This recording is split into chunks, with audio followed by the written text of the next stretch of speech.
welcome to another episode of Brain Scratch, Case Cracked. I'm John Lorden. Thank you so much for spending some time with me here today. Of course, Case Cracked is the show where we look into a mystery and what is the critical piece that helped solve that mystery. This is a case that we like to call Lightning Strikes Twice. It was late in the evening on September 10th, 1996, and 75-year-old Sally Snowden McKay and her 52-year-old nephew, Lee Baker Jr., were returning to the family's property in Horseshoe Bend, Arkansas. Lee was only in town for a short visit, so the two had spent the evening catching up. Both were members of the influential Snowden family of both Horseshoe and Memphis, Tennessee. Lee was also a well-known blues guitarist in the Memphis area. Unfortunately, shortly after the two returned home that night, neighbors saw the house become engulfed in flames. When local firefighters doused the blaze, they found the bodies of Sally and Lee. Both had been shot to death before the fire was set in what seemed like an attempt to hide the crime. Within a short amount of time, investigators would arrest and charge 16-year-old Travis Lewis with the crime. Lewis, whose family lived in one of the rental houses on the Snowden family property, always maintained his innocence. He insisted that another man actually killed Sally and Lee as he tried to burglarize the house. Unfortunately, no evidence of his claims could be found. Investigators believe that Lewis killed Sally and Lee by himself after the two surprised him as he attempted to steal from the home. Before the end of 1996, Lewis was charged as an adult and pled guilty to the murders. The state insisted that capital punishment murder charges were in order for this case, but some of the Snowden family felt capital punishment would be too harsh for a 16-year-old. The state wound up sentencing Lewis to 28.5 years in prison, with the stipulation that he had to serve 70% of his sentence before being eligible for parole. One of the most vocal supporters of Travis not getting the death penalty was Sally's daughter, Martha McKay. Martha was adventurous and big-hearted, always surrounded by friends. The Buddhists believed above all else that others should be forgiven no matter what the offense. She extended this belief to Lewis as well. For years, she wrote to her family's murderer in prison, befriending him in an attempt to make peace with her mother's death and forgiveness for Lewis. She was deeply saddened by the fact that Lewis went to prison at such a young age and accepted his claims that another person was indeed involved in the crime, despite his plea in court. Family and friends would occasionally drive Martha to the state penitentiary to visit with Lewis. Even though they warned her that the visits were a bad idea and could invite danger, she ignored the warnings. After living on the West Coast for many years, Martha finally returned to the Horseshoe Lake property in 2004. She then bought the largest property the family owned, known as Snowden House, and began renovations to turn the site into a wedding venue and bed and breakfast. The Snowden family first came to the state in 1916 when they bought and developed 1,000 acres of lakefront property. In 1919, Snowden House was built. This white columned mansion would be the centerpiece of the property, even though other houses were nearby and lived in by members of the family as well. Throughout the years, Snowden House has served as a plantation, a residence, a wedding venue, and in 1994, it even served as the location for the movie adaptation of John Grisham's book, The Client. When Martha came back to the property, she found the original house was very run down. Luckily, she was adept at restoring historic properties to their former original glory. In 2006, the house would be open to the public. Martha made it a point to hire Lewis's mother, Gladys, to work on the house as well. Martha was determined to help turn things around for Lewis and his family. In 2018, after 23 years in prison, a now 39-year-old Lewis made parole, once again with Martha's support.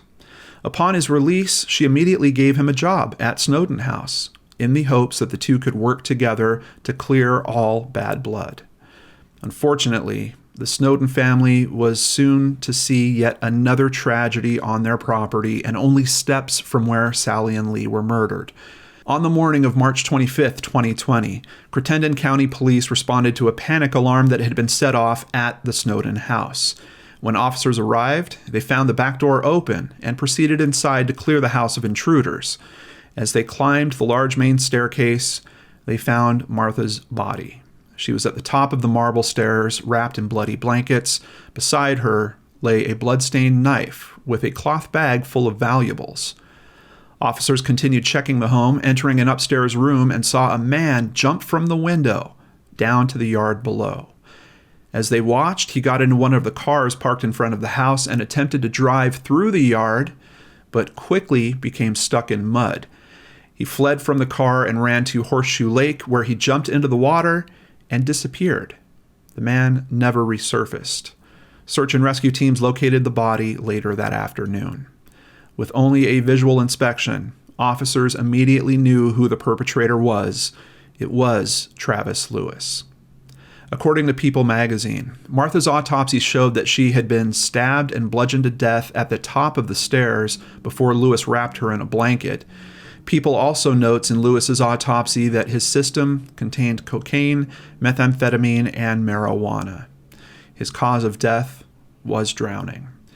It's not known if Lewis tried to drown himself or if he tried to swim across the lake and drowned unintentionally. In the days that followed, investigators questioned everyone on the property. From the start, what they heard alarmed them. They found, after talking to Gladys, Lewis's mother, that his job arrangement seemed to work well for the first year or so of his parole, but in early 2020, Gladys felt she needed to warn Martha. Just stay away from Travis, she said, because he's going back to his old ways.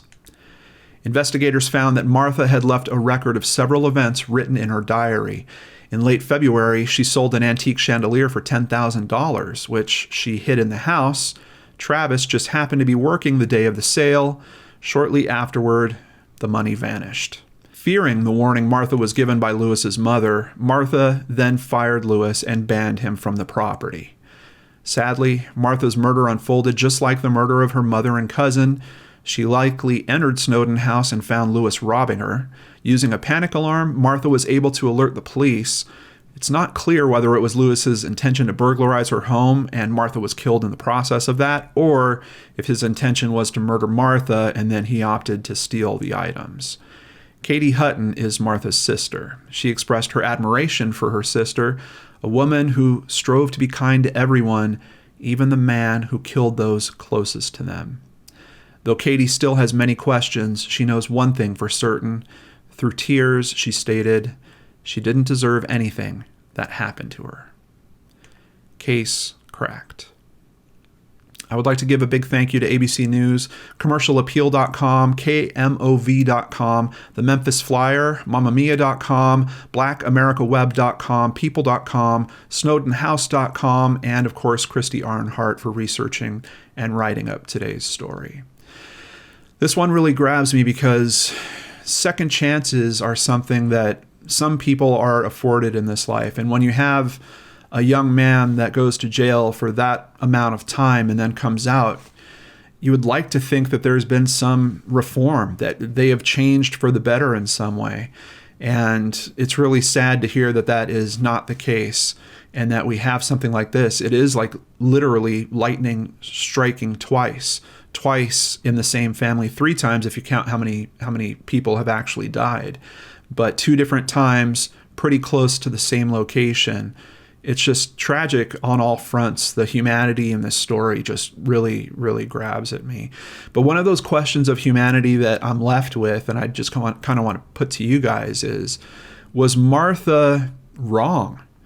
Isn't it better to live and even die with peace and love in your heart rather than live and die with mistrust and fear? I'll be very curious to see what you guys think about that in the comments below. Christy also wanted me to tell you that if you would like to see Lee Baker Jr. perform in Memphis, we've got 2 links in the description box below.